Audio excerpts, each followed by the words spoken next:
Para entender melhor esse movimento dos Estados Unidos, nós vamos buscar a opinião do professor, doutor em Relações Internacionais pela PUC-Rio, professor da ESPM, Fabiano Melnichuk. Professor Fabiano, bom dia. Bom dia, é um prazer falar com você, escola, com a Carolina e com os ouvintes da Gaúcha. Muito obrigado mais uma vez por nos atender. Professor, o que mudou em relação aos Estados Unidos na Síria? Acho que nós alcançamos um novo patamar agora desse conflito, porque até agora os Estados Unidos se mantinham, de certa forma, distantes desse problema da Síria.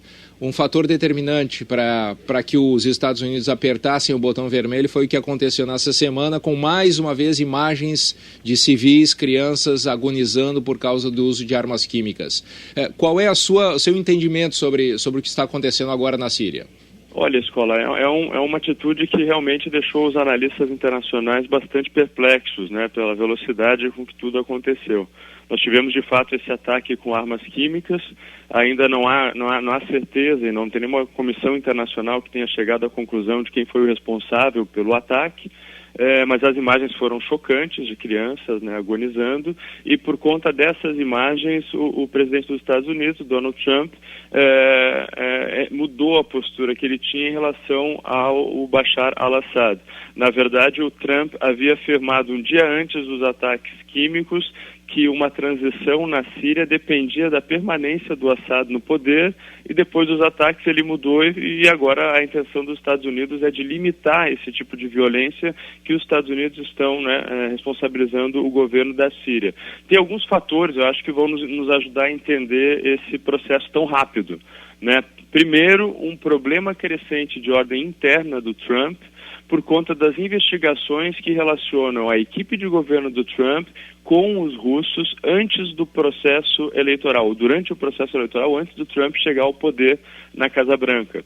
Essas investigações, elas estão sendo aprofundadas pelo FBI, elas são investigações que também estão sendo acompanhadas pelos congressistas norte-americanos, e está surgindo uma crítica bastante forte ao Trump, unindo setores do Partido Republicano que são contrários a ele e setores do Partido Democrata que são contrários a ele, que sempre colocam a responsabilidade na Rússia por ter ajudado o Trump a vencer as eleições, em supostas interferências, né, com divulgação de e-mails do Comitê Democrata, cyberataques, essas coisas dessa natureza.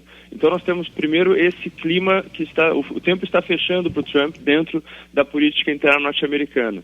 Um segundo aspecto é que nesse exato momento que nós estamos conversando, o presidente da China está visitando os Estados Unidos para tratar de questões comerciais e de questões de segurança com o presidente dos Estados Unidos, Donald Trump, e há uma apreensão em relação a como a Coreia do Norte tem se comportado. A Coreia do Norte essa semana realizou novos testes com mísseis. Isso deixa o vizinho, a Coreia do Sul, que está bastante instável politicamente por ter passado há pouco tempo por um processo de impeachment da presidente, bastante preocupado, que é um aliado dos Estados Unidos, e isso, alguns analistas entendem que esse é um momento do Trump de mostrar para a China que eles podem cumprir as ameaças de fazerem ataques preventivos contra estados que não respeitem o que os americanos entendem que é o melhor comportamento Professor, internacional. Deixa eu voltar um passo na sua resposta para tocar no assunto da Rússia. O senhor levantou as relações locais lá da Rússia com os Estados Unidos, mas fica também uma grande dúvida, uma expectativa até, com relação à reação da Rússia a esses ataques dos Estados Unidos à Síria. O presidente Vladimir Putin é aliado do ditador, mantém base militar russa na Síria. A gente pode ter uma ideia de como vai ser essa reação diante dessas relações entre Rússia e Estados Unidos? Esse ponto da Rússia é um ponto fundamental e é um ponto bastante problemático do ponto de vista de entender o conflito pela ótica da política internacional. A situação toda que se envolveu com a Rússia foi que durante o período eleitoral os democratas começaram a apontar já a interferência russa e os laços do presidente Trump com o presidente Putin para tentar ganhar votos dos eleitores norte-americanos e virar o jogo eleitoral contra o Trump. Essa estratégia não foi bem sucedida, o Trump chegou ao poder e logo depois se descobriu que um dos principais assessores do Trump tinha tido conversações com equipes relacionadas aos russos, principalmente com o embaixador da Rússia, e esse colaborador, que era um general, ele acabou perdendo o cargo que ele tinha no governo do Trump, foi o general Michael Flynn. Essa semana, 2 dias antes dos ataques que aconteceram na Síria, os ataques com armas químicas, o Trump retirou do que seria o Conselho Nacional de Segurança uma figura bastante controversa, que é o Steve Bannon, que era uma pessoa associada a grupos supremacistas brancos e que tem uma concepção conservadora mais tradicional, muito próxima, inclusive, do presidente Putin na Rússia. Então, estão acontecendo mudanças em termos do relacionamento da Rússia com os Estados Unidos dentro do governo do Trump, muito para responder às pressões das investigações que apontam laços ou vínculos ilegais da equipe de transição do governo do Trump com o presidente da Rússia, Vladimir Putin.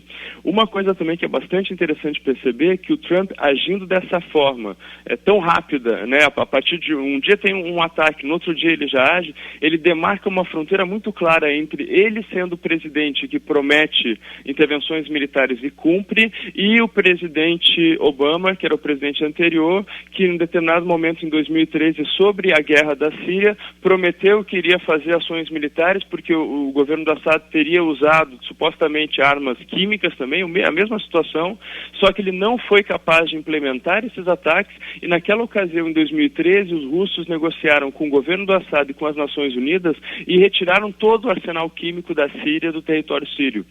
Isso é algo bastante interessante, porque hoje em dia os russos afirmam que o ataque de armas químicas não foi perpetrado pelo governo sírio, porque o governo sírio já não teria mais esse material, e sim foi um ataque, segundo os russos, dos sírios a instalações de rebeldes, e nessas instalações estariam as armas químicas que causaram os danos à população civil. Então, é uma guerra bastante interessante de versões que nós estamos tendo, mas muito rapidamente, sem nós termos certeza do que está acontecendo, os estados já estão tomando as atitudes que levam para um conflito. Esse movimento militar dos Estados Unidos, o senhor acredita que tem características de ser um movimento pontual, circunstancial, ou nós veremos e agora com mais frequência a intervenção dos Estados Unidos na Síria? Bom, aí eu volto para o ponto da Carolina, depende de como os russos vão agir. E os russos já deixaram bem claro que consideram a intervenção norte-americana um ato de agressão, um desrespeito ao direito internacional. Estão tentando convocar uma sessão extraordinária do Conselho de Segurança das Nações Unidas, porque não teve uma resolução que aprovasse essa intervenção norte-americana no Conselho, e o presidente Putin já se manifestou logo cedo que isso compromete bastante significativamente as relações de cooperação entre Estados Unidos e Rússia, inclusive no âmbito militar, que existiam certas regras de envolvimento deles no conflito na Síria, e ao que tudo indica, os russos não vão mais observar essas regras de envolvimento. O que seriam essas regras? Né? De você ter um sistema de comunicação para evitar que acontecesse um mal-entendido e que levasse, por exemplo, os russos a atacarem militares americanos ou os americanos a atacarem militares russos que estão atuando na Síria. E isso parece que os russos vão abrir mão a partir de agora. Por isso que vai depender bastante dessas próximas horas, eu até diria, para a gente entender um pouquinho qual vai ser a reação e quais vão ser as consequências para o mundo. E, professor, isso acontece às vésperas, praticamente, da reunião entre o presidente dos Estados Unidos e o presidente da China. A gente esperava dessa reunião uma pauta basicamente econômica, mas, pelo visto, não será mais essa pauta econômica. O jornal Global Times, ligado ao Partido Comunista da China, vem hoje com um editorial criticando, de alguma maneira criticando a decisão do presidente Trump, dizendo que não havia ainda uma certeza da origem daqueles ataques químicos.